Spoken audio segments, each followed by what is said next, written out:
Salut et bienvenue chez le barbu. La dernière fois, je vous ai montré comment allumer des feux avec différentes méthodes.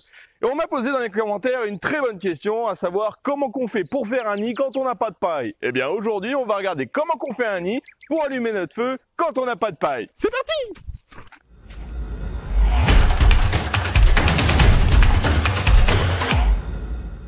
Quand on veut allumer un feu et qu'on n'a pas de paille, il faut savoir qu'il y a différentes essences de bois qui contiennent énormément d'huiles essentielles. Et c'est ces huiles essentielles qui vont nous intéresser pour amorcer une combustion. Dans ces essences d'arbres qui sont très utiles, il y a le bouleau. Donc là, tout de suite, on va prendre la caméra et on va aller chercher un bouleau.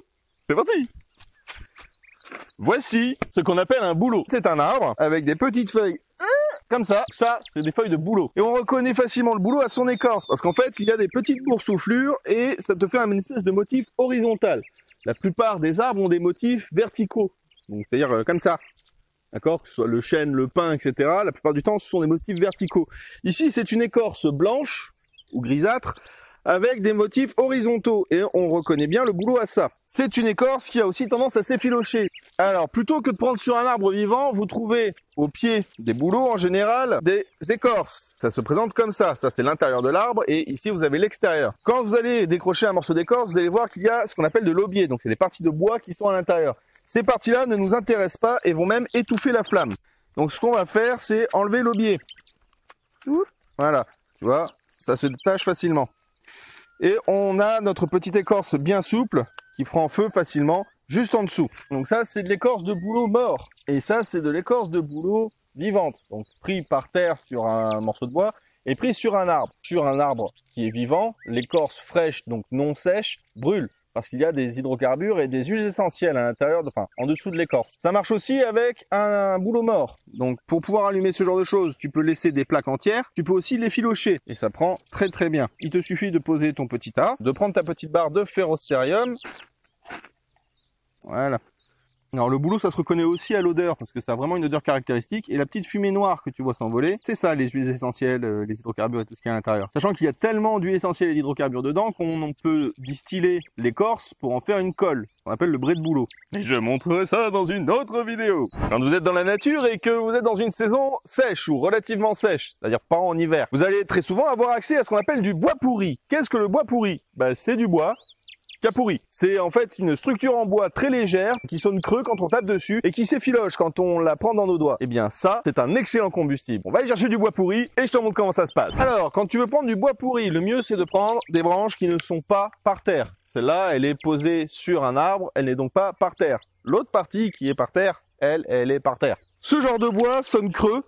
On le sent bien. Le cœur a des chances d'être encore dur, mais l'aubier, donc en fait la partie molle qui est à l'extérieur, elle est bien friable, tu vois, et ça te fait des grandes fibres comme ça. Et ça, c'est un excellent combustible pour allumer un feu. D'ailleurs, en fait, quand on fait un feu à friction et qu'on va frotter notre drill sur la petite planchette, le but, c'est d'avoir une espèce de petite chapelure qui est très proche de ça, en fait. C'est ça qui va s'enflammer, qui va chauffer et qui va nous donner notre braise quand on fait un feu à friction. Bon, après, il faut qu'il soit bien sec. Sur les saisons humides, c'est un petit peu plus chaud, mais vous avez quand même des chances de trouver du bois pourri sec quand il est en hauteur. Par terre, ça sert à rien de chercher parce qu'il va être trempé dans tous les cas. Même pas besoin de couteau pour récupérer, c'est génial.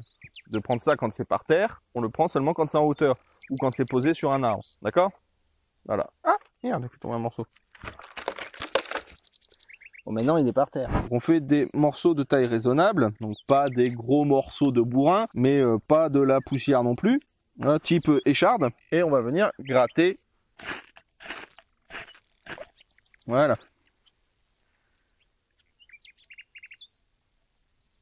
N'oubliez pas que dans votre sac, il y a énormément de matériel qui est combustible. Si vous partez en randonnée ou en bivouac, il y a de très fortes chances que vous ayez une trousse de secours. Voire même si vous partez en bivouac et que vous n'avez pas de trousse de secours, vous êtes un peu malade. Il vous faut toujours que ce soit un aspi-venin ou une pince à épiler pour enlever les échardes ou du désinfectant ou des pansements. Ce genre de choses sont toujours très utiles. On n'est jamais à l'abri d'un accident, d'une coupure, d'une morsure ou d'une écharde de ronce. Pensez toujours à avoir une trousse de secours avec vous. Et si vous écoutez ce conseil, il y a de très fortes chances que vous ayez du coton sur vous. Et le coton, c'est très combustible. Donc là, tout de suite, maintenant, on va voir comment on allume un feu avec du coton. Le fidèle ami toujours disponible à l'intérieur de votre trousse de secours. Ne partez jamais en forêt ou où que ce soit si jamais vous n'avez pas un kit de secours sur vous. Vous n'êtes jamais à l'abri d'une grosse couille. On prend le coton, on l'aère bien. Hop, voilà.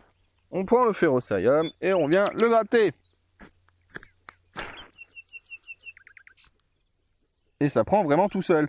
L'avantage aussi avec le coton, c'est que tu peux l'imbiber avec de la vaseline, de l'huile, du gras de canard, et en fait ça brûle super bien. Il n'y a rien de tel que la fibre végétale bien sèche. Et il y a une fibre végétale bien sèche que j'ai toujours sous la main. C'est la ficelle que j'utilise, la ficelle sisal, la ficelle de chanvre, la ficelle de lin, etc. Ce sont de très bons combustibles. Pourquoi? Parce que ce sont des fibres naturelles et sèches. Le mieux c'est de les prendre sans qu'il y ait de traitement dessus, que le traitement va faire en sorte d'éviter qu'elles puissent prendre feu. La ficelle sisal, il suffit de l'effilocher et ça te permet d'avoir un excellent nid. Je te montre comment ça se passe tout de suite. On défait la ficelle, donc en fait on va tourner dans le sens opposé à la torsade, hop, et ça nous donne des petits brins comme ça. Ces petits brins, on va les séparer et ça nous fait de la petite bourre, tu vois, vraiment des fibres très légères. Et alors ce genre de fibre marche très bien pour allumer un feu à l'archer, marche aussi très bien pour la barre de ferrocérium, tu vois. On s'arrange pour que ce soit très aérien, comme ça il y a de l'air dedans, et ça brûle mieux. Et on va venir gratter.